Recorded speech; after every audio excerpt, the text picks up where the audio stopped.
네, 안녕하세요. 저는 마음을 그리는 작가 서늘한 여름밤입니다. 오늘 제 이야기를 시작하기 전에 여러분들께 먼저 여쭤보고 싶은 게 있어요. 여러분들은 유서를 써보신 적이 있으신가요? 저는 20대 초반 일기장 맨 뒤에 늘 유서를 써뒀어요. 마침내 자살할 용기가 생겼을 때 내가 전하지 못한 말이 있는데 라고 하면서 망설이고 싶지 않았거든요. 그 이후로 많은 변화가 있었는데요. 일단 저는 지금 컴퓨터에 일기를 씁니다. 그리고 이 일기장에는 유서가 들어있지 않아요.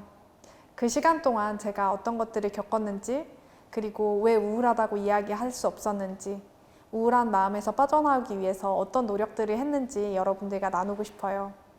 저는 작가 서늘한 여름밤입니다. 많은 분들이 조증과 우울증이라고 하면 기쁨과 슬픔에 대해서 생각하시는 경우가 많아요.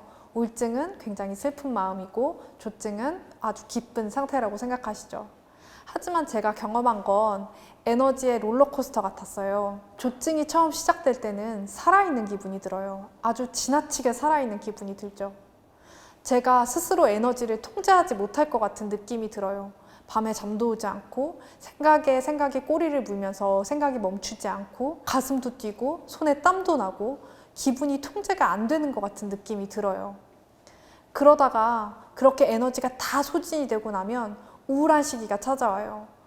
집도 치우기 힘들고 친구들의 카톡에도 답장을 하기가 힘들고 남들이 봤을 때 멀쩡한 애가 맨날 누워만 있으니 너무 한심하게 보이죠. 살아갈 기운이 남아있지 않은데 사람들은 늘 저한테 이렇게 얘기하더라고요. 너 지금이 제일 좋을 때야. 얼마나 예쁜 나이니? 그런 말을 들을 때마다 정말 죽고 싶었어요.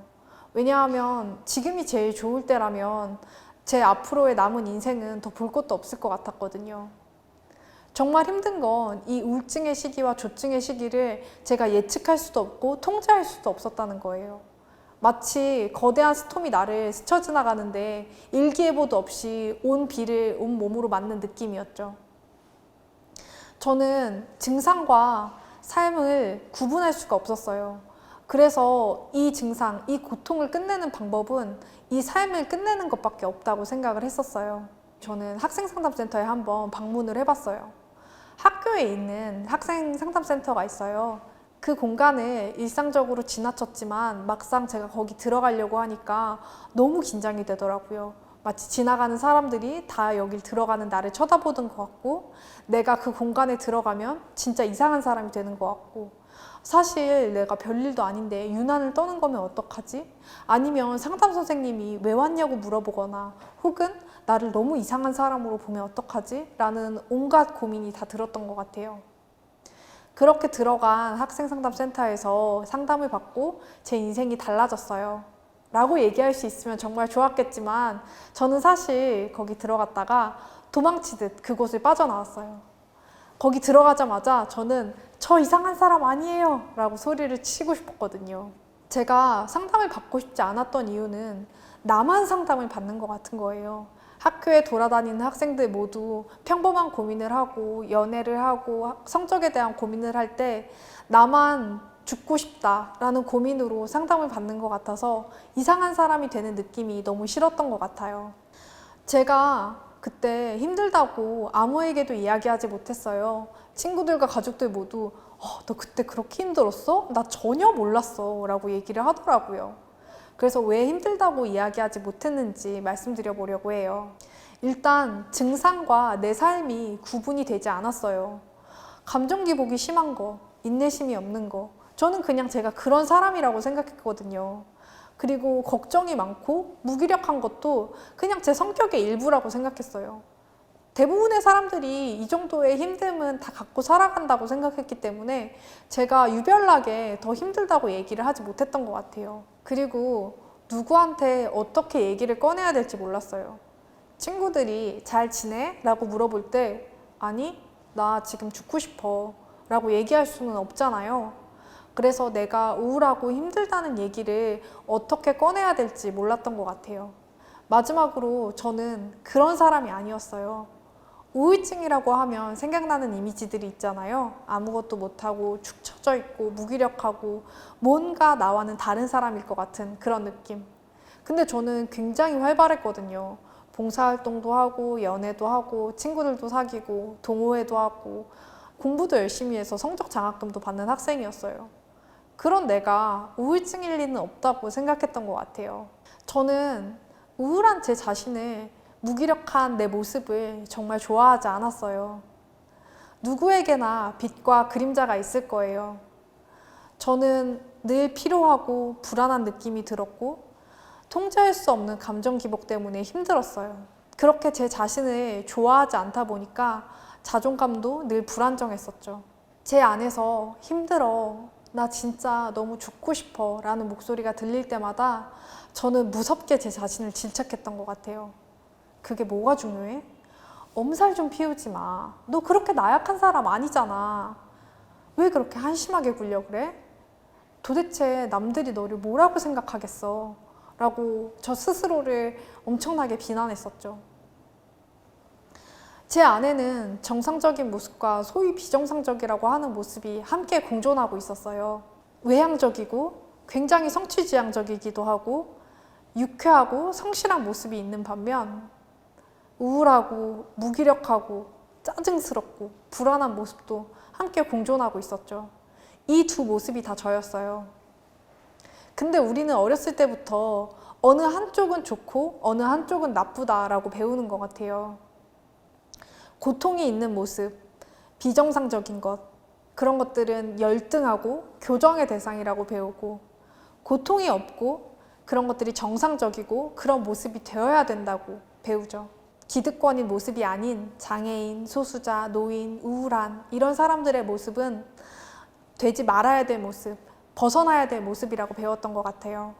그래서 저도 그 카테고리에 있는 저의 모습을 미워하면서 살았던 것 같아요.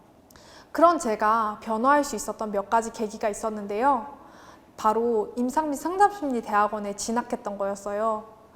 거기에서 DSM-5라는 정신질환의 진단 및 통계 편람이라는 책을 보면서 제가 경험했던 것들이 제 삶의 일부이자 증상이라는 걸 알게 됐어요. 대학원 내에서는 상담을 받는 게 너무 자연스러운 일이었어요. 그래서 제가 상담을 시작하겠다고 하자 아무도 저를 이상하게 보지 않고 오히려 상담을 시작했어, 정말 축하해 라고 얘기를 해주더라고요. 마지막으로 직접 심리 상담을 받은 게 저한테는 큰 전환점이었어요. 저는 제 우울을 미워했죠. 무기력해지고 불안해지는 제 자신이 너무너무 싫었어요. 그런데 어느 날 상담 선생님이 저한테 이렇게 물어보시더라고요. 친한 친구가 그렇더라도 그렇게 얘기할 건가요? 그 질문을 받고 되게 놀랐어요. 왜냐하면 저는 절대 친구한테 그렇게 얘기하지 않을 거였거든요. 친구가 힘들다고 할 때, 야, 나약한 소리 좀 그만해. 진짜 너 너무 그러는 거 지긋지긋해 라고 말하면 그건 너무 나쁜 거잖아요. 근데 저는 저 자신한테 계속 그러고 있더라고요. 친한 친구한테 말하듯이 저한테 말해봤어요. 너 정말 힘들었겠다. 그런 시간을 혼자 버티느라고 너무 애썼어. 지금이라도 조금 쉬어도 돼. 그렇게 저한테 말해준 게 저와 화해하는 시작이었던 것 같아요. 많은 분들이 회복이라고 하면 어느 한순간 드라마틱하게 좋아지는 걸 상상하시는 것 같아요. 상담에서 아주 인상 깊은 이야기를 듣고 내 문제는 이거였구나 하면서 바로 모든 것을 깨닫는 그런 이미지를 상상하실 수도 있는데, 사실 회복이라는 건 너무 지겹고 너무 뻔한 그런 과정들의 반복인 것 같아요. 저는 정신건강을 관리하면서 살아가는 건 마치 나선을 돌면서 회복하는 것과 비슷하다고 생각해요. 매일매일 똑같은 것을 반복해요. 그리고 똑같은 자리를 맴돌고 있다고 느낄 거예요. 하지만 어느 순간 우리가 나선을 타고 올라가다 보면 아래에 있던 아주 커 보이던 문제가 위로 올라갈수록 점점 작아지는 것처럼 정신건강을 관리하며 살아가는 것도 나한테 너무 버거웠던 문제를 계속 마주하면서 점점 작아지는 걸 느끼는 과정인 것 같아요. 제가 말하는 재미없고 지겨운 노력들의 반복은 이런 거예요. 운동을 하고 건강한 음식을 먹어서 좋은 몸을 만들고 상태가 안 좋을 때는 정신과 의사 선생님이나 상담 선생님을 찾아가요. 이걸 몇 년 동안 계속 반복하는 겁니다.